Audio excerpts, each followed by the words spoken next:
opinion, but requires some corrections, right? Okay. When you have a set of data, trust me, most of the data will follow normal distribution only. So it is very important, all of you here in the meeting, you learn more about normal distribution. I know you all have learned it in the 11th standard, but then you have completely forgotten it. You have to recollect if you want to be a problem solver. Whenever you see your graph going like a bell shape, the distribution is called normal distribution. In normal distribution, the center value is called mean, nothing but the average. The center value is called mean, nothing but the average. In order to define any distribution, in order to define any population, in order to define all the products that a company is producing, you only need two parameters. One is average, another one is standard deviation. If you want me to give an opinion about a company, I will only ask two things. Tell me the average, tell me the standard deviation. If you tell me the average and standard deviation, I will tell the history of the company with respect to a particular product, right? So average will stay in the center. If the standard deviation is higher, your graph will become broader and broader. If the standard deviation is small, your graph will become narrower and narrower. Broader means it will go like this. Narrower means it will come closer, right? So if your graph is becoming wider and wider, it is not good,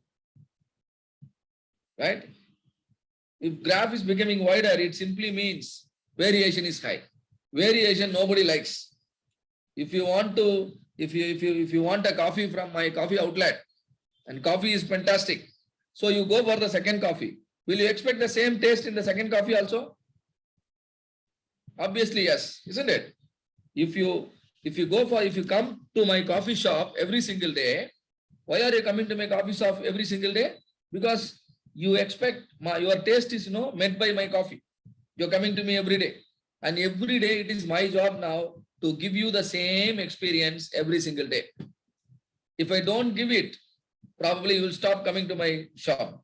That means if you allow the variation to increase, your customer will stop coming to your business. So always in any business problem, calculate average, calculate standard deviation, right? And average will lie in the center and standard deviation, this is the formula, sigma square root of summation of x minus x bar whole square divided by n minus 1, where x bar is the average, n is the number of data. Once average is known, standard deviation is known, the worst thing that can happen from your business process can be predicted. You understand? The worst thing that can happen from your business process can be predicted. Generally, people go up to this point called mu plus 3 sigma, and this mu plus 3 sigma is given a name called upper control limit. Similarly, mu minus 3 sigma is called lower control limit. If you find out where is upper control limit and lower control limit, you can find out the worst output that can come from your process. If you make the worst output acceptable by your customer, everything is accepted by your customer. Am I correct? I train 100 students. I make sure the worst students in the class get a job. That means everyone in the college is going to get a job. Am I correct? So always, if you keep an eye on your worst output, and if you make the worst output acceptable by the customer, then all your outputs are acceptable. Is that logical? Yes. Yes, sir. Right. Yes, sir. And your worst output will be at a distance of 3 sigma from the average. That is why the formula mu plus 3 sigma, mu minus 3 sigma. And trust me, when you identify the upper control limit and lower control limit, 99.73% of your population will be inside the upper control limit and lower control limit.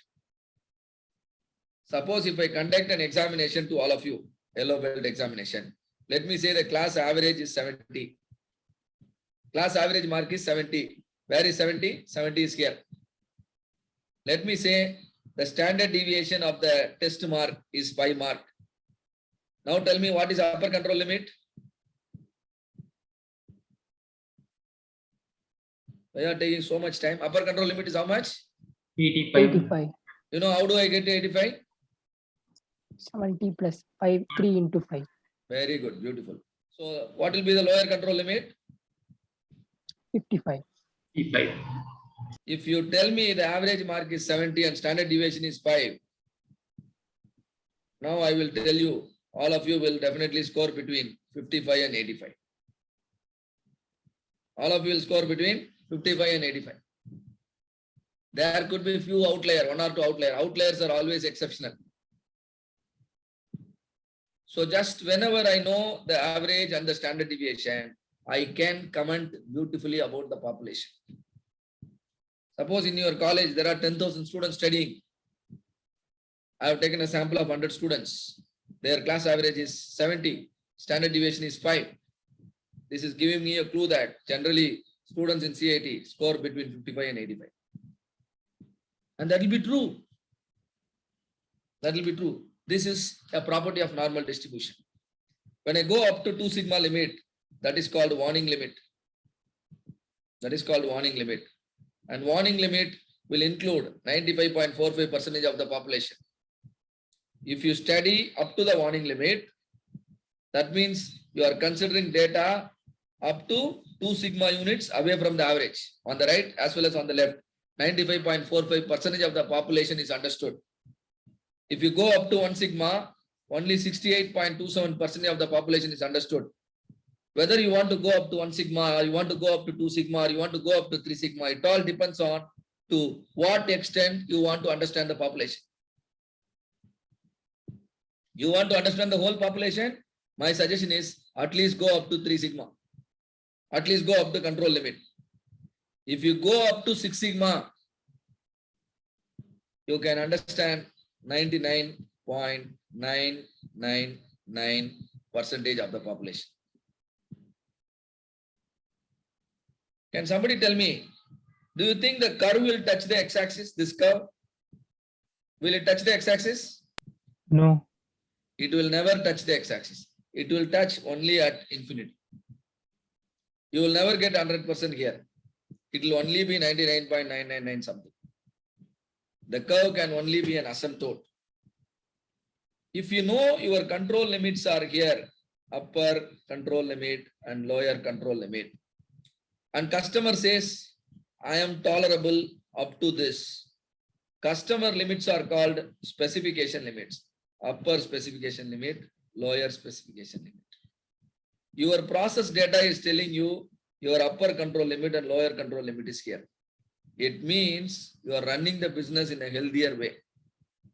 If your control limits are inside the acceptable limits of the customer, everything you produce will be purchased by the customer happily. Am I correct? So Yes.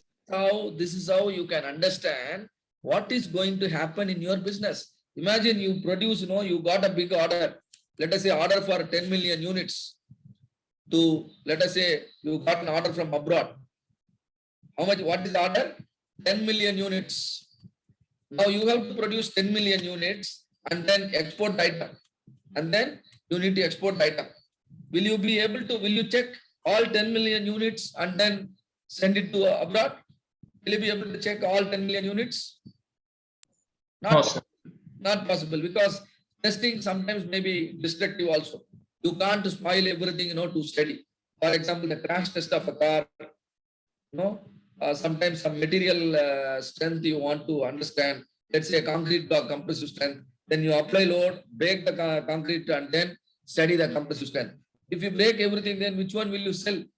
There are many situations where you cannot study the entire population. In all those situations, you have to do a sample study only. If you take the sample correctly and calculate the average and standard deviation correctly, your sample will make you predict the population. You can trust the population and confidently you can send it to your customer and customer will accept your product.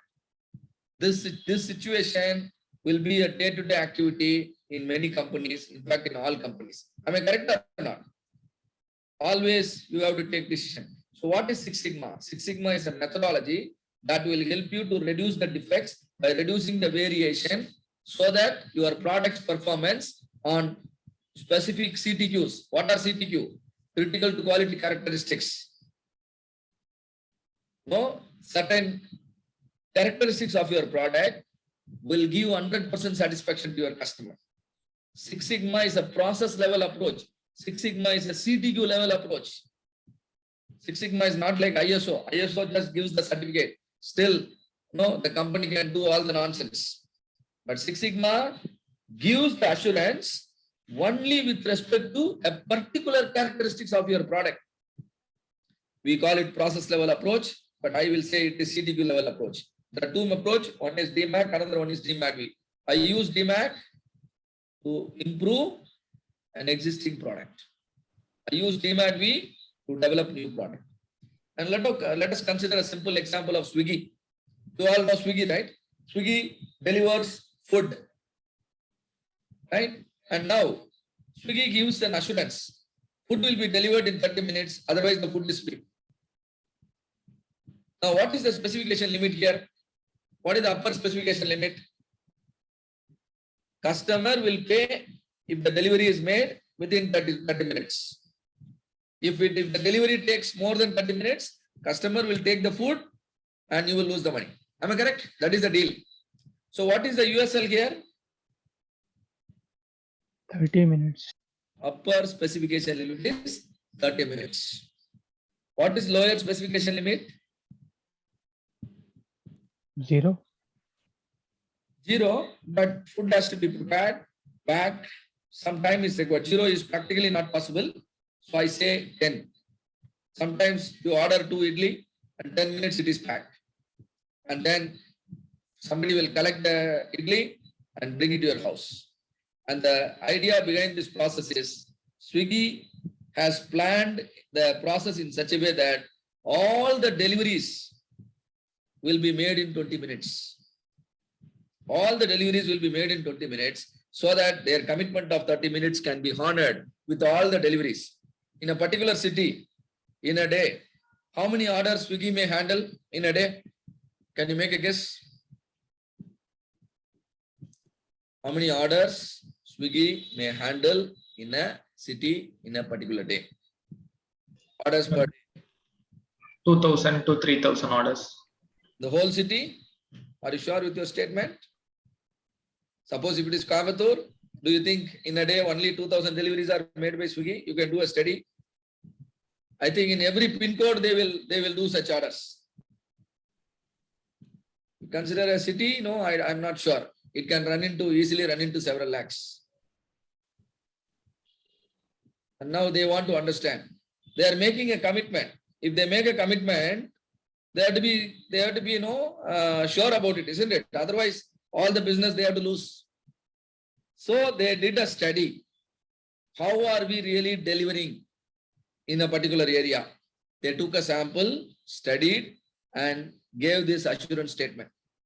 We will deliver food within 30 minutes. How they arrived on it? They calculated sample average. They calculated standard deviation.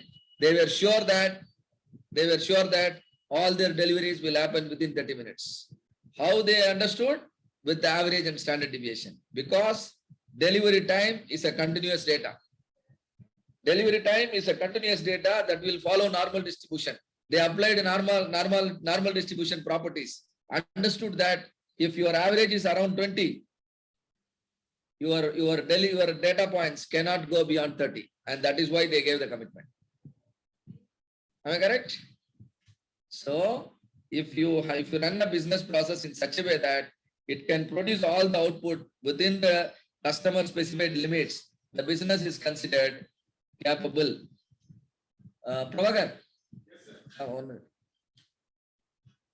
Please, yeah, tell me, sir. Prabhakar.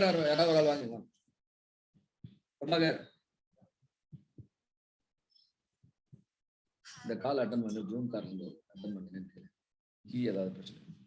Okay. So we proceed now. So the customer specification limits are visualized. USL is 30, LSL is 10, target is 20. This is called specification width.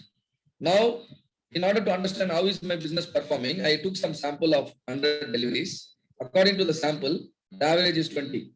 Standard deviation is 3.33. When average is 20, standard deviation is 3.33. I can calculate upper control limit. which is also 30. 20 plus 3 times 3.33 is how much? 30. Similarly, 20 minus 3 times 3.33 is 10. I know where is my upper control limit. I know where is my lower control limit. In order to understand how is my business performing, I overlap control limit and specification limit. When I overlap the diagram, I also understood my control limit exactly overlap with specification limit. Control limit exactly overlap with specification limit on the right side as well as on the left side. I know according to the property of normal distribution, what percentage of points will lie inside control limit.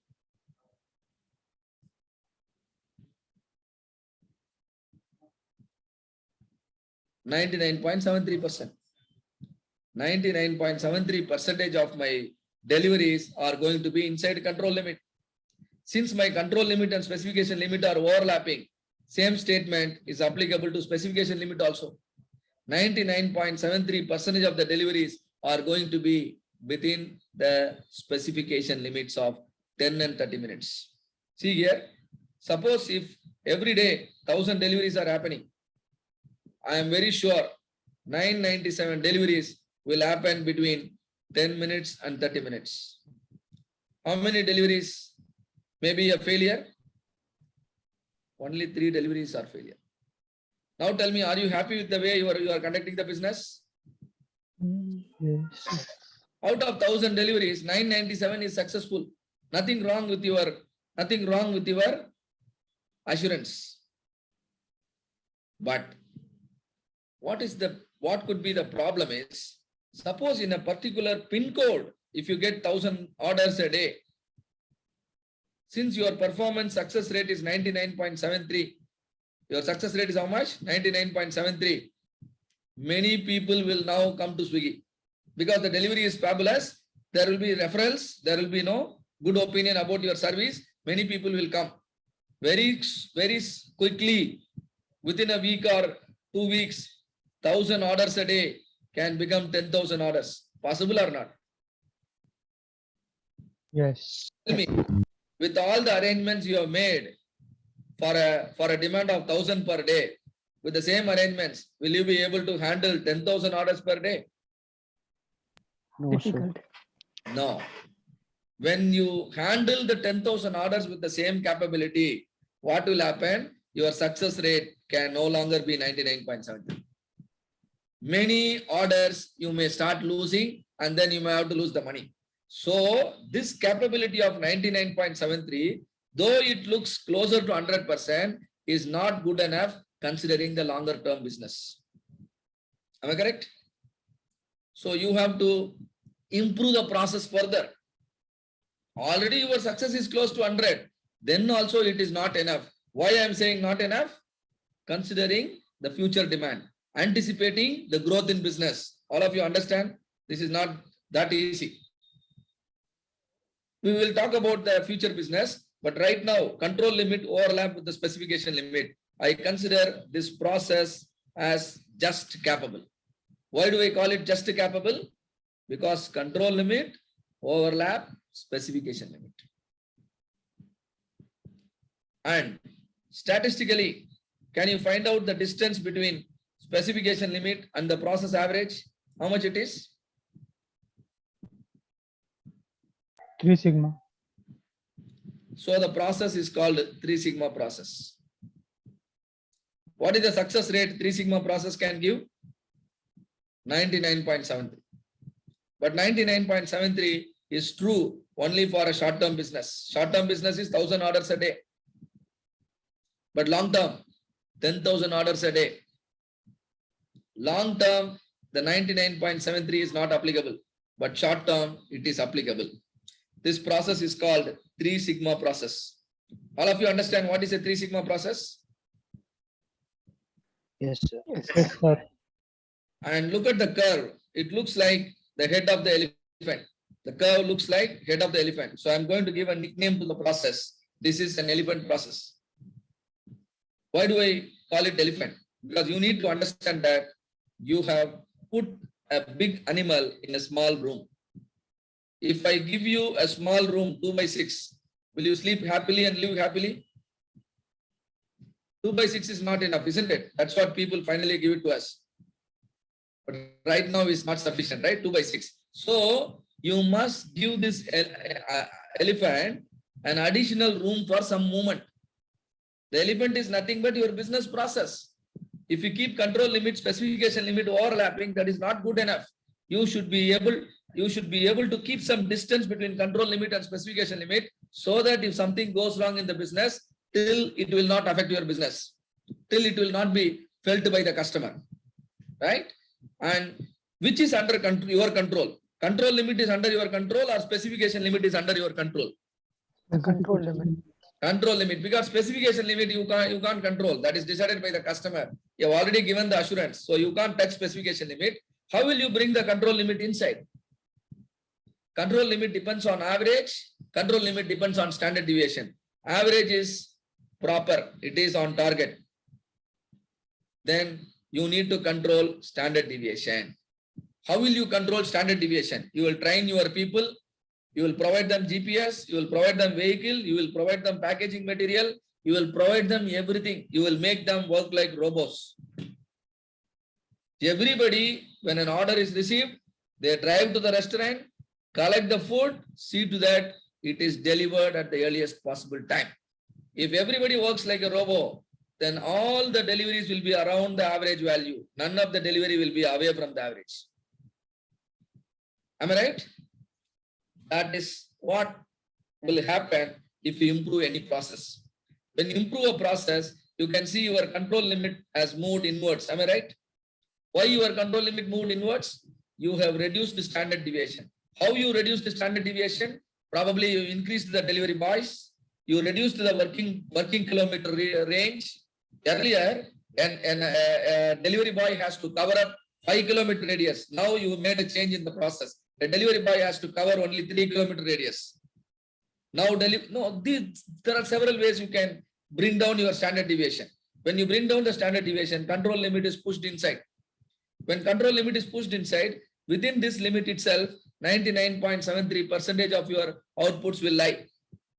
But your customer is okay to tolerate up to this, isn't it? The second line, what I am drawing is, definitely more than 99.73. Am I right? That 99.73 is up to control limit. Now, even if a delivery happens here, it is not a failure because customer can tolerate up to this. That means you have raised your capability from 99.73 to 99.999. Under such situation, even if the business improves to 10,000 order a day, what is 99.999% of 10,000? Almost all 10,000. So you have made failure impossible by controlling standard deviation. This process is doubly capable. Why do I call it doubly capable? Specification width is 20, but process width is only 10. You got 10 rupees, but your daily spending is only 5 rupees. You still have another 5 rupees balance, which can save you tomorrow also. Customer has given you a tolerance of 20, but your process has a tolerance of only 10. Even something goes wrong, the difference in the tolerance can save you, right? And this process is called a doubly capable process, otherwise called a Six Sigma process. You know why it is Six Sigma? Again, find out the difference between specification limit and the process average. What is this distance equal to? 6 sigma. That's all. This is called Six Sigma process. If you improve a process, it simply means you converted the elephant into a giraffe. Why do I call it giraffe? Your graph has now become narrower. Your graph has now become taller in the center. Why it become taller in the center? Because all the outliers, all the points are pushed towards the center. If everything is around the center, and if center is on the target, everything will be around the target. Everything will be purchased by the customer. So an elephant process is converted into a giraffe process, and now your capability is Six Sigma capability, which is equal to a success rate of 99.999%, more closer to 100%. Now look at the graph and tell me, is that graph looking like an elephant or a giraffe? Like an elephant. Like an elephant. statistically, what is the sigma level? 3 sigma. Statistically, what is the sigma level? 4, sir. 3 sigma. Sigma level is 3 sigma, right? 3 sigma. 3 sigma, sir. And that is what is written here as that score. That score is how much? 3. That score or sigma level, both are same, right? You need to master the normal distribution, and success rate is 99.73. Tell me the success rate of 99.73 is short-term success or long-term success? Short term. Short term. Very good. And now I am improving the process. Improving the process means I will push the control limit inside. Can you see control limit running inwards? And the control, how can I push the control limit inwards? I should do the standard deviation. And now the curve is looking like elephant or giraffe. Giraffe. Giraffe. That means statistically the sigma level is 6 sigma. What kind of success rate you can expect now? 99.99. 99.999%, right? And this is called long-term success. Why do I call it long-term success? I don't use a Z score of 6 to find out the probability. I use a Z score of 4.5. The difference of 1.5 will save me in the long term also. If something goes wrong, my control limit again goes backward. The maximum movement anticipated is only 1.5. Still, I have a cushion. That is why instead of using 6, I use 4.5 and got this probability value from normal distribution, which is 99.999%, right? And as far as the Swiggy example is concerned, the study is only one-tailed. One-tailed in the sense, if the delivery takes more than 30 minutes, it's a problem. If the delivery takes less than 10 minutes, that is not a problem. Isn't it? Your tolerance is giving you trouble only on one side. So the study is called one-tailed. And for a one-tailed study, your success rate will slightly improve. It is not 99.999, it is 99.999 and 666%. And so the failure is restricted to 3.4 DPMO. 10 lakhs minus 99.99966% of 10 lakhs is equal to 3.4 DPMO. This is how the 3.4 benchmark target has been arrived by Bill Smith and Michael Harry of Motorola. But if your process is two-tailed, that means you have tolerance, both sides are sensitive, then your success rate will differ slightly. It is 99.99320, and that will correspond to a DPMO of 6.8, right? So this is called the Six Sigma approach. When your curve is having too much variation, see here, too much variation means too much standard deviation. It is very hard to produce output and satisfy the customer. That means sigma level will be low, yield will be low, defects will be high. On the other hand, if your curve is looking like this, narrower and taller like a giraffe, this will happen when your standard deviation is very, very little. Virtually everything you produce will satisfy the customer. No rejection. You can close your eyes and export your products to any country. And sigma level will be very high. That means your yield will be very high. That means defects will be negligible or almost nil. This is called the Six Sigma way of solving problem. The real-time problem of Swiggy is converted into a statistical problem related to average and standard deviation. And then we controlled the average, we controlled the standard deviation, and we got a practical solution. This approach always gets you result. Other approach gets you result very rarely. Most of the time you see failure and rarely you succeed. Here, most of the time you succeed, rarely you fail, not to if you mishandle the approach, right? If you master it, apply it, equip the team and keep the right people around you, you are going to win every situation and you will be able to produce results from every project. The benefit is company revenue can improve, company's cost can come down because you are not dealing with the defect, right? Whatever you produce, customer buys happily. That means your revenue will be more, cost will be less, and then you are super efficient now. And importantly, your team has become really, really matured enough. The level of understanding you had so far and level of understanding you had after listening to the modules of Six Sigma, you could see a significant difference. That means people are also becoming effective. If the people inside the organization become effective, no doubt your organization will also become effective, right? And that's the biggest advantage. So a distribution is called normal if it is symmetrical at the center. And moreover, the distribution is called normal when mean equal to median equal to mode. In standard normal distribution, mean will be 0, standard deviation will be 1. Right? Within plus or minus 1 standard deviation, 68.27% of the points will lie. Within 2 standard deviation, we call it warning limit, 95.45% of the population will lie. Within 3 standard deviation, we call it control limit, 99.73% of the population will lie. There is a theory called the central limit theorem, which you will be learning later. And sigma level is a measure of process capability, right? Specification limits are provided by the customer. Control limits are calculated from the process data. Go to the manufacturing place, collect the live data from the process, calculate the average and standard deviation. That's how you get the control limit. The 3 sigma process is considered just capable, in which the short-term yield is 99.73. The 6 sigma process is considered doubly capable, in which the long-term yield is 99.999%, right? 3 sigma process, control limit will overlap with the specification limit. In the 6 sigma process, control limit is placed well inside the specification limit. Higher the sigma level, higher will be the capability. If you want higher sigma level, you must have lower sigma value. Sigma value means standard deviation. Sigma level means capability. There is a difference between sigma and sigma level. Hope you have understood the relationship. You have understood how average and standard deviation are helping you. Learning statistics is not that difficult. It is actually easier, but some effort has to be put in. You must have the patience to listen, understand, and you will definitely see yourself much better than the ordinary engineers and ordinary professionals who know you are seeing as your competitors. So if you really want to place you much better than your competitors, embrace Lean Six Sigma, and then it will definitely show you, direct you. It's a gold mine.